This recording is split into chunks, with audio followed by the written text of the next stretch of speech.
Gusto mo bang ma-improve ang drawing skills mo? Stay watching until the end of this video.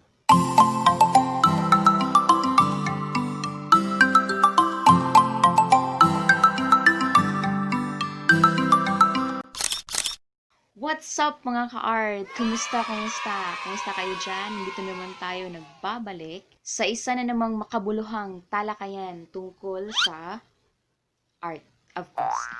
Salamat sa mga sumuporta sa channel na ito. It really means so much to me sa lahat ng mga nag-subscribe at mga nag-unsubscribe. Hindi ko talaga inakalang may manunood sa channel na ito dahil ginawa ko lang naman tong hobby talaga, as in pampalipas oras, pampalipas oras sa COVID-19, sa mga boring moments in life. So for today's video, I will be giving you 5 tips on how to improve your drawing skills. Ready na ba kayo? Minsan ba nadi-disappoint kayo sa mga drawings nyo? Yung tipong napakaganda ng mga nasa isip nyo pero hindi nyo talaga siya magawang i-drawing dahil yung skills nyo ay kulang. Minsan ganyan din ako. Hindi naman lahat ng artist magaling na talaga. So sa video to ay malalaman natin kung paano natin pwedeng ma-improve ang drawing skills natin.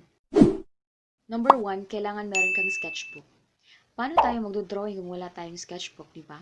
Mas maganda yung may sketchbook tayo kasi doon natin nako-compile yung mga drawings natin at saka nakikita natin yung progress or improvement ng ating drawing styles or drawing skills. Nabibili ang sketchbook sa mga bookstores like National Bookstores and many others. Number 2, you need to draw every day. May kasabihang, practice makes perfect, di ba? So, dapat, kung gusto mong maging perfect yung drawing style mo, meron kang drawing style na gusto mong ma-achieve, kailangan mong mag-drawing every day, every single day. You need to practice your skills. Kahit mag-drawing ka ng dahon, bola, o lamesa, upuan, kahit anong pumasok sa isip mo, you just make some doodles, drawings, sketches. Yung ibang artist na observe ko na nagpa-practice sila everyday talaga. Yung iba, kung wala silang sketchbook, nagdo-drawing sila sa mga notebooks nila during nagkaklase yung teacher. At saka yung mga answer sheet sila sa trigonometry. Imbis na sagutan nila yung test paper, nagdo-drawing sila. Drawing here, drawing there, drawing everywhere. Yun lang, guys. Numero 3. Learn the basics. Bakit kailangan ko pang i-learn yung basics? Ano bang meron sa basics? You know what, mga ka-art? Kailangan talaga nating matutunan yung basics ng drawing. It's just like kung gagawa ka ng isang essay, di ba? Hindi mo magagawa agad-agad yung napakagandang essay. You need to start on how to make a sentence, and then sentences into paragraph, and then paragraphs into an essay. So, ganyan din sa drawing. So, you need to learn the basics. So, ano ba itong mga basics in drawing?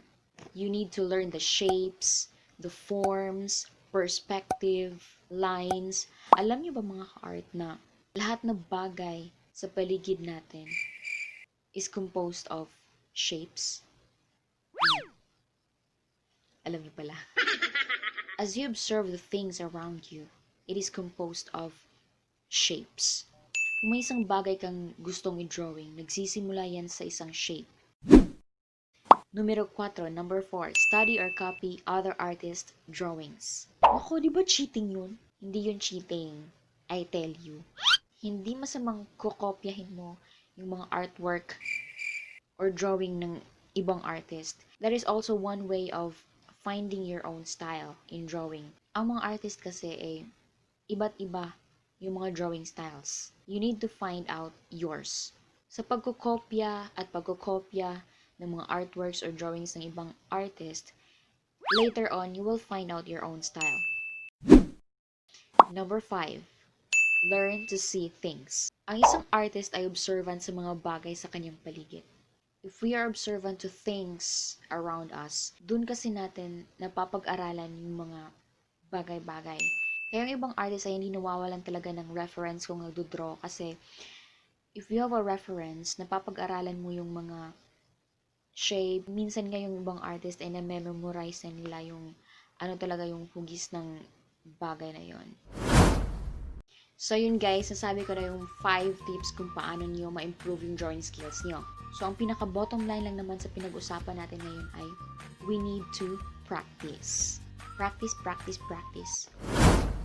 Kung gusto mo ang video nito, please like and subscribe. Aww. Kagahi, just Tagalog eh.